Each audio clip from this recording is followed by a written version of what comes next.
Back to the madness song. Out on road where anything goes. 900cc get blown. Out on the road with the piece get known. Back to the madness song. Out on road where anything goes. Hi, I'm Denham Audio.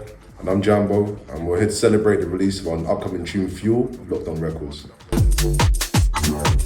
Mine's kind of boring. I used to live on Denham Road, so there used to be three of us, and we started off as a bit of a joke of Hessel Audio, and then the name just stuck. Jianbo was a name given to me by my mother. It's the origin of my surname, my mother's maiden name. Jianbo was the first ever person to have my mother's surname ever in history, so. In Hong Kong, Anacondas and Snake don't jump. Embarrassingly, it was via David Guerra, I think, and Swedish House Mafia, so, but, you know, the gateway into the cooler stuff, and here we are. No, I didn't really think about music as being like dance music until like I got a bit older. I always liked grime, always like dubstep, garage. When it came to the more dance music, and I got of clubbing age, got introduced to that sort of stuff. But yeah, I guess I've always born around UK sounds.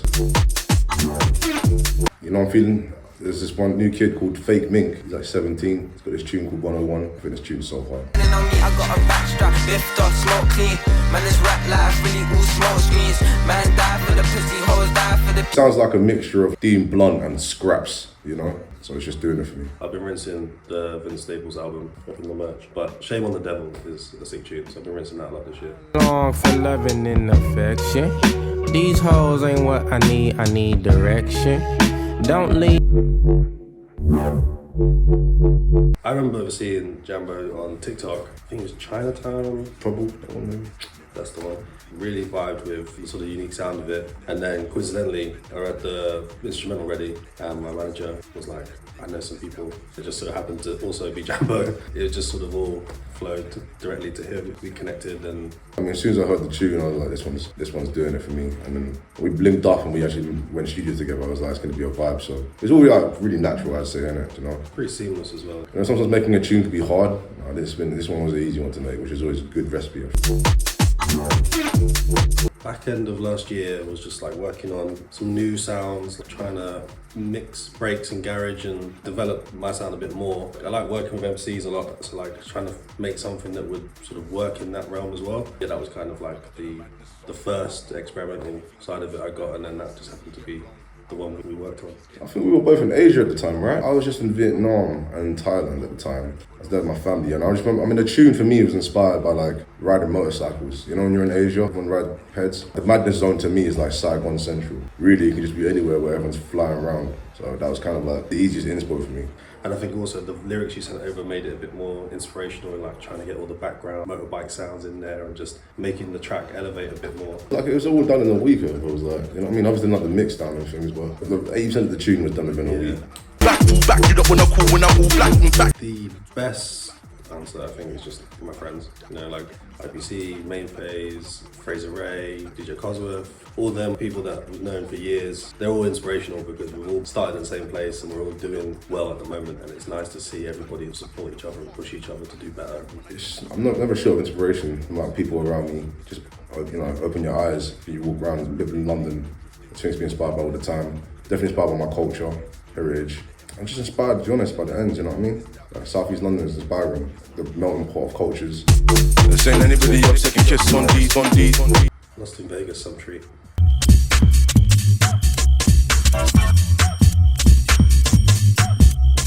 Because I remember listening to it in the car with my brother when I was like 13 maybe, and he couldn't tell me what it was, and it has bugged me for about 15 years after that until I found out what it was. And I didn't know it was garage at the time, so that for me has like a childhood memory, sentimental memory to it, but also it's just a good tune anyway.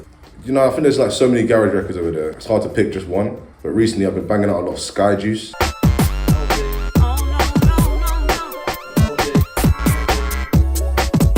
Yeah, I think he's the guy. This ain't anybody up second kiss on these. Serum, and I recently found out you can change the skins on it. So now I have a Rick and Morty skin on my serum. Yeah, very Fortnite-y. Best plugin of all time. Best plugin of all time is Gross Beat and Fruit Loop Studio. I don't even use Fruit Loop anymore, but I wish I still had that plugin.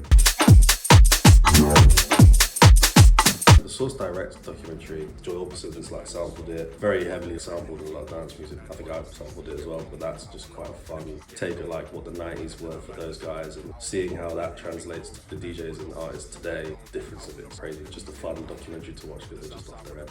Like they've battered their hearing, they're driving Beamers and all sorts of films that really inspire me. I think if I ever need to watch something to find some inspiration, like Chungking Express or In the Mood for Love, two Hong Kong 90s classics that they're always visually stunning. So. Not gonna harm nobody, that's nonsense. We know I think a very exciting person is our boy Harry, Silver Bumper, very young, incredible producer, just super excitable about everything. It's a good energy to have, especially in this industry. I think he's just top of the game at the moment. Depends if I want everyone to go home or not. It's time to clear out the maybe like higher state of consciousness, just like, right, come on, get out of it.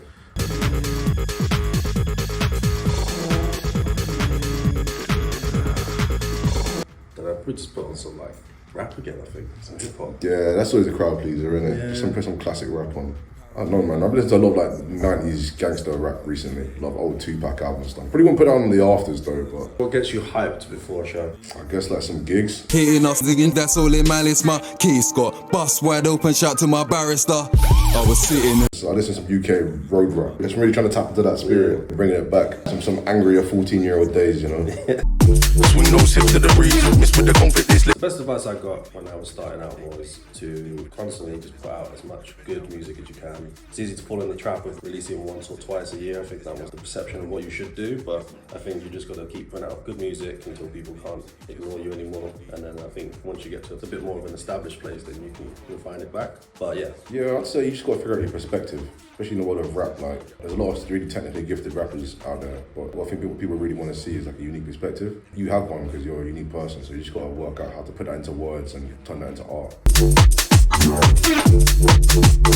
Authenticity, I think, is the key. Whether that is the reason why you're doing it, the samples you're using, or whatever it is that you're creating, I feel like you have to want to do it because you want to do it, not because it's cool or popular or whatever. Like, you know, a lot of the stuff I sample is sci-fi films, anime, documentaries, all this culture that I like, I try and work with in my tracks, and it feels more personal to me. That's why when I release stuff, as long as I'm happy, everything else is a bonus on top of that. I grew up listening to a lot of grime, so I could like to work with a lot of MCs, so that's how we ended up working together, and then the end product is something that we're both very proud of, and we're also a bit protective of as well, because we don't have an idea of how we wanted it to be released to the world.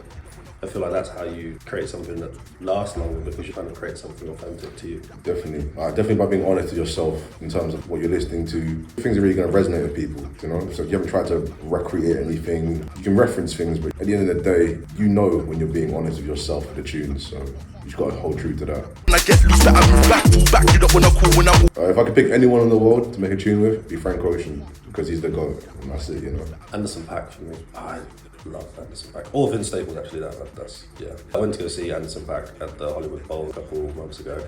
He's the only artist that would probably travel halfway across the world to go see, so he'd be the dream. He's mad talented though, isn't he? Yeah. I see him sing and play drums. If anyone can sing and play drums at that quality, it's just, yeah, that's mad. This ain't anybody else second kiss on these. Probably Lounge Act by Nirvana. It's from Nevermind.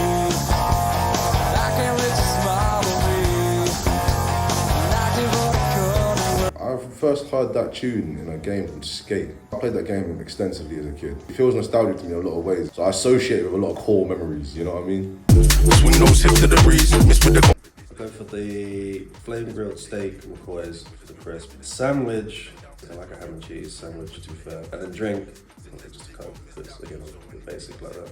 You go for some classics though. One pet peeve is I hate hoisin duck wraps. Hoisin duck in tortilla wraps is just fucked up. If I go there, I'll get a BLT probably. Maybe bang a little Monster Munch, maybe a little Tyrrells. You know, for ages I thought they were called Tyrells. Are you watching too many Movies. films? And I'll go for an iced tea, lemon iced tea. Honda in this old rap like vibe with a Honda. Slumping this night as I'm a bit of a history nerd in my spare time. Spend a lot of time on Wikipedia just like reading mad historical accounts, things that happened in like 1700s or whatever. I need to think of what era particularly I'd be like spending hours reading about some shit, but I used to read a lot of comics when I was a kid, so quite a weird knowledge of superhero alter egos, like their real names. I used a couple of pub quizzes with that. Come clutch before. we might be a deadly duo in the pub quiz, man.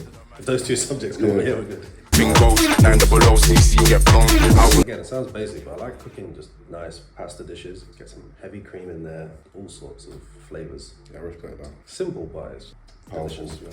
Yeah, I like making pasta, but my signature dish, what I do at dinner parties if I want to impress the audience, you know, I get like a whole sea bass, I'll steam it with like ginger, spring onion. The big showpiece is that you finish it off at the table with hot oil. Like you heat oil up with ginger and spring onion again. You finish it on the table, I pour it on top. That's always a big showstopper, you know.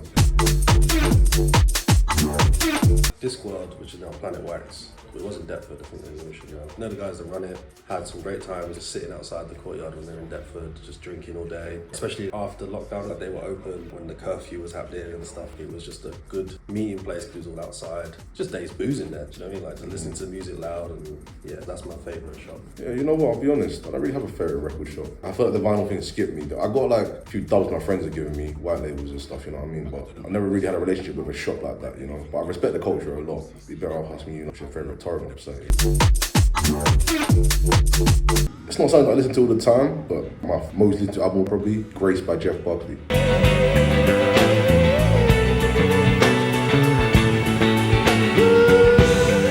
It's a classic. Other than that, got to be Boy in the Corner by Dizzy Rascal, really, hasn't it? She got picked up, yo. Now I start laughing, get lost, ho. Dizzy Rascal come down like snow with freezing cold flows like Moscow. It's just the best. My favourite album of all time is No Worries, Yes Lord. And as long as you don't call up the 6, then there won't be no problems. Walk with me now. She with it, she with shit. Keep it. I'd listen to that start to finish every day, all day. Actually, I do most times, to be fair, when I'm travelling. Back into the madness zone, out on road where anything. There's a few people I'd like to work with next year, various producers and singers and stuff. And I think just, like, it sounds corny, but like just continue doing what I'm doing, keep enjoying it. That's like the biggest factor I want to keep doing next year. I mean, yeah, there's definitely some projects, loose ends, and people want to work with time. I think just straight bucket listing, I'd love to play on that in America. I think that'd be mad cool. Thanks for watching. I've been Denham Audio. And I'm Jianbo. Peace. When I'm all black and back, you can bring the tools of your crew back, full back.